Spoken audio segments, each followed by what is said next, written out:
내년 대구 경북 지방선거에서는 정치 신인이 대거 등장할 전망입니다. 각 정당마다 국정농단 사태를 거치면서 바뀐 민심을 얻기 위해 지방선거 출마자들을 대폭 물갈이할 것으로 예상됩니다.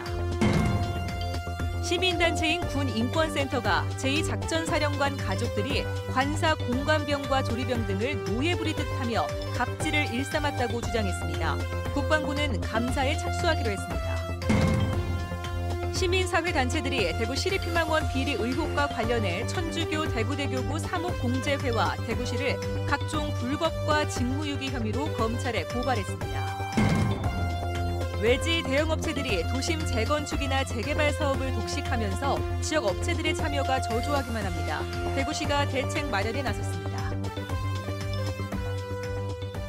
시청자 여러분 안녕하십니까? 대구 경북 소식 전해드립니다. 요즘 이른바 갑질, 이 갑질이 사회적 문제로 불거지고 있는데요. 이번에는 군에서도 병사를 노예 부리듯 했다는 폭로가 터져나왔습니다. 제2작전사령부 사령관 가족이 공관 병사에 대한 인권 침해가 도를 넘었다는 겁니다. 국방부가 자체 감사에 착수했고 사령관은 전역 신청서를 제출했습니다. 보도에 양관희 기자입니다.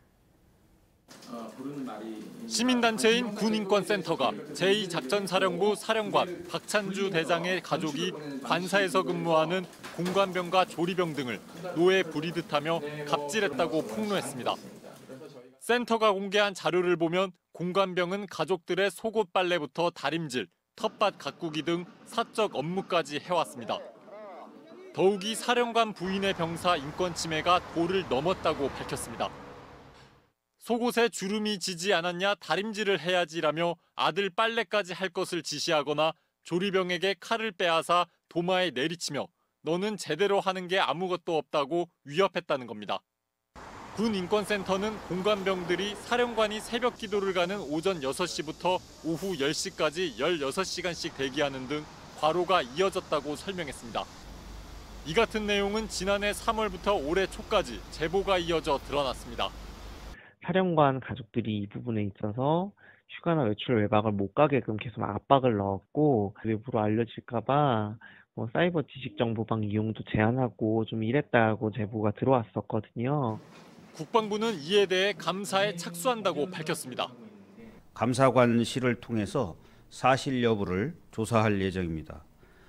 국방부는 그 조사 결과에 따라 엄정하게 조치할 것이고 제2작전사령관은 무리를 일으켜 송구스럽게 생각한다며 진위 여부를 떠나 책임감을 느낀다고 입장을 밝혔습니다. 지난 6월에도 육군 제39사단에서 공관병 폭행 및 가혹행위 의혹이 불거져 사단장이 보직 해임되는 등 군 장성 특혜 의혹의 핵심인 공관병 운영제도 전반에 대해 검토가 필요하다는 목소리가 높아지고 있습니다. 이런 가운데 송영무 국방부 장관은 오늘 공관병 철수 검토를 지시했고 박찬주 사령관은 육군본부에 전역 지원서를 제출했습니다. MBC 뉴스 양관입니다.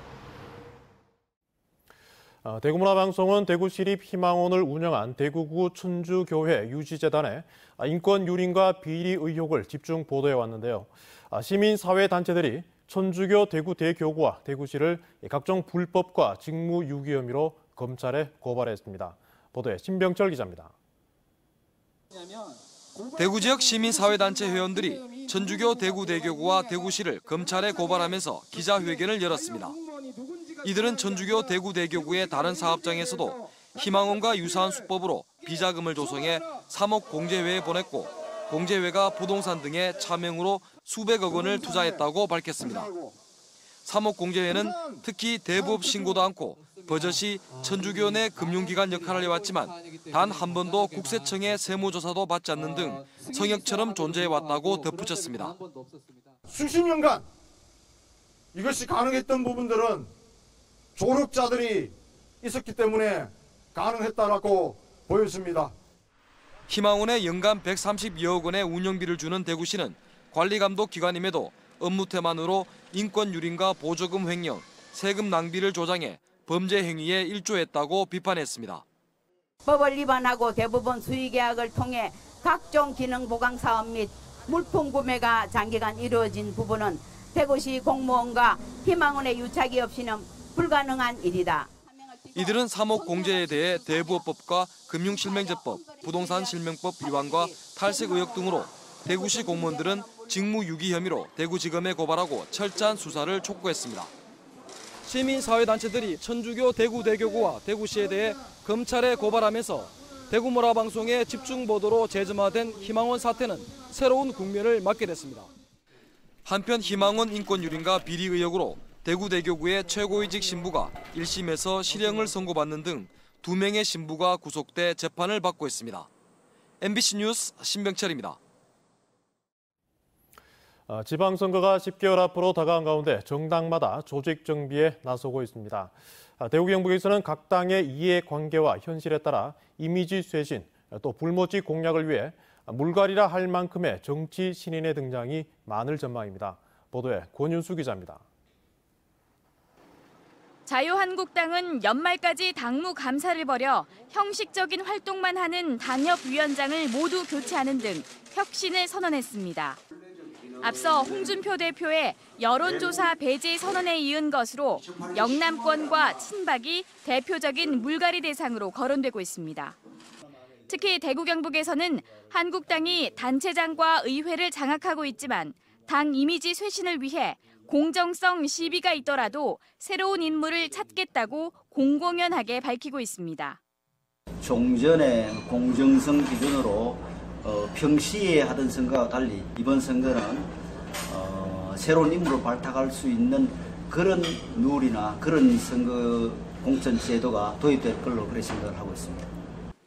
그동안 지방선거에서 이렇다 할 성과를 내지 못한 더불어민주당을 비롯한 다른 당들은 참신한 인물을 발굴하는 데 주력하고 있습니다.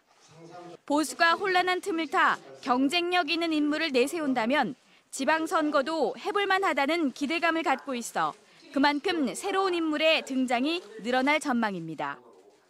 내년 지방선거 때는 정치 신인들에게는 굉장히 중요한 기회이고 굉장히 절호의 기회입니다. 대구 경북이 어떻게 보면 그동안 침체되어 있던 그런 정치권의 분위기를 바꿀 수 있는 하나의 분기점도 될 수 있다.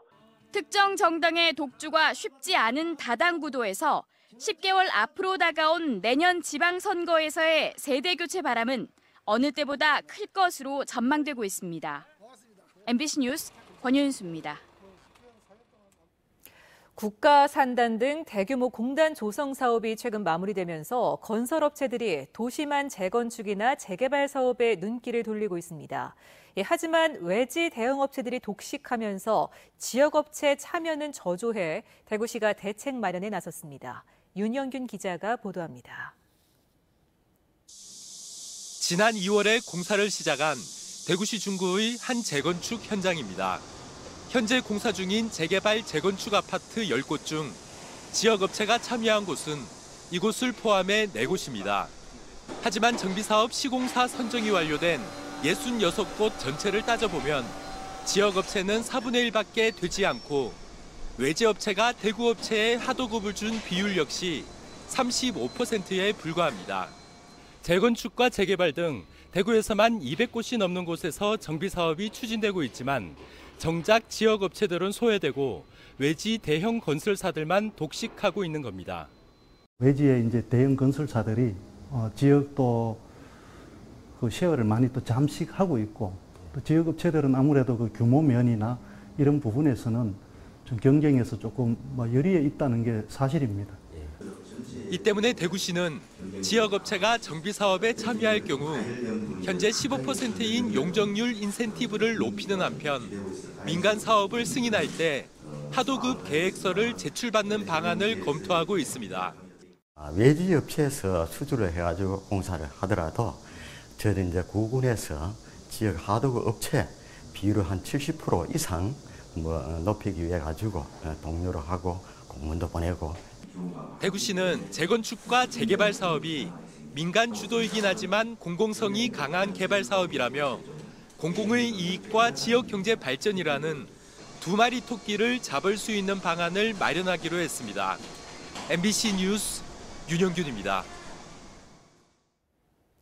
올여름 극심한 가뭄을 겪던 포항과 경주에 최근 뒤늦게나마 단비가 내렸습니다. 지난 사나흘 사이에 40~50mm가 내렸는데 해갈에는 역부족으로 보입니다. 장미쁨 기자가 보도합니다. 뒤늦게 비가 내리면서 바짝 말라들었던 이파리에도 생기가 돕니다. 계속된 가뭄에 일손을 놓았던 주민들도 밭고랑을 오가는 손길이 분주해졌습니다. 여기저기 물기를 끌어내느라 속태웠던 농민들의 표정이 모처럼 밝아졌습니다. 깻잎도 처음에 한 몇 분이나 심고 또 한 3번 정도 심었는 것 같아요. 물이 부족해서. 근데 지금은 비가 그래도 조금씩이라도 오니까 그래도 이 깻잎도 지금 이만큼 성장한 것 같아요. 하지만 여전히 해갈에는 역부족입니다. 사람 키만큼 자라야 할 옥수수 줄기가 비쩍 마르고 고추도 성장을 멈춘 듯합니다. 지난 29일부터 나흘간 누적 강우량은 포항 35mm, 경주 52mm에 그쳤습니다.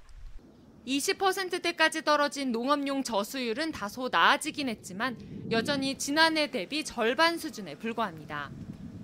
지난달 24일 28%까지 급격히 떨어진 저수율은 일주일 사이 내린 비로 7%가량 올랐지만 지난 15일 수준에도 미치지 못하고 있습니다. 그동안 가뭄이 워낙 극심해 40~50mm의 비로는 충분한 해갈이 어렵다는 게 농민들의 생각입니다. 근래 비가 좀 와서 좀 낫기는 하나 원체 가뭄이 심할 때 작물들이 피해를 많이 봐갖고 회복이 아직도 좀 늦기는 한데 아직도 좀 비가 좀 더 단비가 좀 더 왔으면 참 좋겠습니다. 농민들의 바람과는 반대로 비는 당분간 다시 내리지 않을 전망이어서 가뭄에 대한 장기적인 대비책이 시급합니다. MBC 뉴스 장미쁨입니다. 대구시 교육청에 따르면 지난달 5일 대구 모 중학교 국어 담당 A 교사가 기말고사 국어 시험이 끝난 뒤 자신이 수업을 맡은 1학년 학생 OMR 답안 50건을 직접 고친 사실이 동료 교사에게 적발됐습니다. A 교사는 자신이 수업에서 잘못 가르쳐 학생들이 틀린 답을 체크해 이 같은 행위를 저질렀다고 밝혔습니다. 대구시 교육청은 사안이 중대하다고 보고 A 교사에 대해 중징계를 요구할 계획입니다. 여름철 봉화 은어축제로 유명한데요. 장맛비가 오락가락합니다만 개막 나흘째인 오늘까지 모두 24만 명이 축제장을 찾아 색다른 여름 재미를 즐기고 있습니다. 엄지원 기자입니다.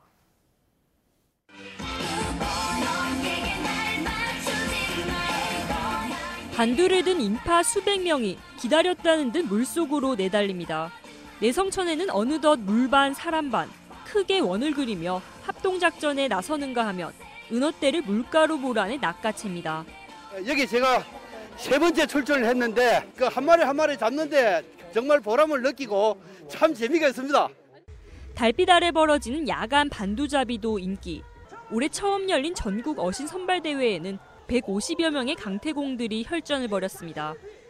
밀당의 끝 은어 맨손잡이도 북적입니다. 손에 잡힐 듯 눈앞의 은어떼와 몸을 던진 혈투를 벌이지만 번번이 허탕. 한 가족 전체가 달라붙어 협공을 벌이거나 옷을 반두 삼아 물과 퍼내는 전략이 인기입니다. 19년째 봉화 은어축제의 시그니처로 자리한 은어 맨손과 반두잡이는 하루 4차례씩 열리는데 10,000원이라는 적지 않은 체험비에도 축제장 방문객 절반 정도가 참여합니다. 봉화구는 축제를 위해 지난 2월부터 어린 은어를 키우기 시작해 은어 성체 31만 마리를 방류했습니다. 너무 빠르고 잡기는 힘든데 이거 활동하는 것 자체가 너무 재밌는 것 같아요. 보다시피 저희가 3대가 지금 같이 왔거든요. 예, 가족과 함께 그리고 어른들과 함께 자녀와 함께 모든 이들이 아우러져서 함께 할 수 있어서 너무너무 좋은 축제 같습니다. 보십시오. 오늘 우리가 은어 다 잡아갔다, 그치? 그치? 은어 직화구이는 또 하나의 재미입니다. 잡은 은어를 직접 숯불로 구워 먹으며 한여름 더위를 날립니다. 봉화 은어축제가 오감을 만족시키며 궂은 날씨에도 불구하고 지난해 수준에 방문객 24만 명을 모으며 흥행을 이어가고 있습니다. MBC 뉴스 엄지연입니다. 호치민 경주 세계문화엑스포 2017이 100일 앞으로 다가온 가운데 조직위원회는 행사 실행 계획을 수립하는 등 준비에 속도를 내고 있습니다. 조직위원회는 최근 행사 프로그램을 총괄하는 대행업체를 선정하고 호치민시와 원활한 협의를 위해 현지 사무국에 직원을 파견하는 등 본격 준비 체제에 들어갔습니다. 다음 달 중에는 행사 콘텐츠를 제작하고 행사장 디자인과 운영 계획 등을 수립하는 한편 오는 10월 호치민에서 리허설 등으로 최종 점검할 계획입니다.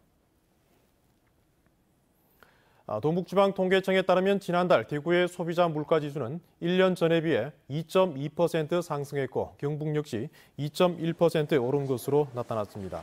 대구의 경우 생활 물가가 3.1% 오른 가운데 신선식품 물가는 11.2% 상승했습니다. 경북 역시 생활 물가는 2.9%, 신선식품 물가는 1년 전보다 10% 올랐습니다. 지난해와 비교하면 달걀과 오징어, 돼지고기 등이 많이 비싸졌고 6월과 비교하면 배추와 상추 등의 가격이 많이 오른 것으로 조사됐습니다. 경상북도는 오늘 오후 도청에서 베트남 하우장성 루바눔 성장 등 관계자들이 참석한 가운데 농업개발 협력 방안을 논의하고 농업개발 협력에 관한 양해각서를 체결했습니다. 이 자리에서 루바눔 성장은 베트남 하이테크 농업 정책에 경북의 적극적인 참여와 지원을 요청했습니다. 대구지검 포항지청은 허위 사업계획서로 숙박업 허가를 받아 7억여 원의 부당 이익을 챙긴 혐의로 전 포항시 의원 3명을 불구속 기소했습니다. 이들은 지난 2015년 포항시 남구 오어사 인근에 모텔을 건축한다며 허위로 사업계획서를 작성해 포항시로부터 숙박업 허가를 받은 뒤 지난 2월 이를 되팔아 7억여 원의 매도 차익을 챙긴 혐의를 받고 있습니다. 검찰은 또 포항시 허가 과정에서 관련 서류를 이들에게 건네준 혐의로 포항시 모 과장에 대해 포항시에 비위 통보 조치했습니다. 오늘 새벽 1시 40분쯤 대구시 달서구의 한 도로에서 승용차가 길가에 주차된 버스를 충돌해 운전자와 조수석에 타고 있던 1명 등 모두 2명이 다쳐 병원으로 옮겨졌습니다. 경찰은 운전자와 목격자를 상대로 정확한 사고 경위를 조사하고 있습니다. 고용노동부는 건설 현장 추락 사고 예방을 위해 이달부터 한 달간 계도 기간을 거쳐 추락재해 집중 감독에 나선다고 밝혔습니다. 고용노동부는 근린생활시설 공사 현장과 외부 비계 설치 현장 등을 대상으로 작업 발판과 안전 난간, 추락 방지망 설치 여부 등을 불시에 집중 점검합니다. 경북 동해안 건설 현장에서 지난해 발생한 사망사고 가운데 추락사가 60%에 달하는 등 지역에서도 추락사고 발생률이 높은 것으로 나타났습니다. DGB 금융그룹에 따르면 올해 상반기 순이익은 1,814억 원으로 지난해 상반기 1,831억 원보다 0.9% 감소했습니다. 그룹 총 자산은 65조 2,100여억 원으로 지난해 상반기보다 8.1% 증가하는 성장세를 보였습니다. 대구은행의 상반기 영업이익은 2,200여억 원으로 8.1%, 당기순이익은 1,700여억 원으로 9.1% 증가했습니다. DGB생명과 DGB캐피탈, DGB자산운용도 각각 24억 원에서 74억 원의 순이익을 기록한 것으로 나타났습니다. 대구시가 공동주택 단지한 관리동 어린이집의 국공립 전환을 활성화시키기 위해서 실무 TF팀을 만들기로 했습니다. 대구시는 민간 어린이집을 국공립으로 전환할 경우 공동주택 거주자 자녀에게 입소 우선권을 주고 주민 공동이용시설 개선비를 지원하는 등 인센티브를 제공할 예정입니다. 현재 대구시의 공동주택 관리동 어린이집은 223곳인데 이 가운데 국공립은 26개고 나머지는 모두 민간에서 운영하고 있습니다.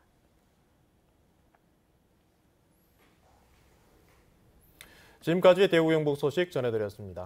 시청해주신 여러분 고맙습니다.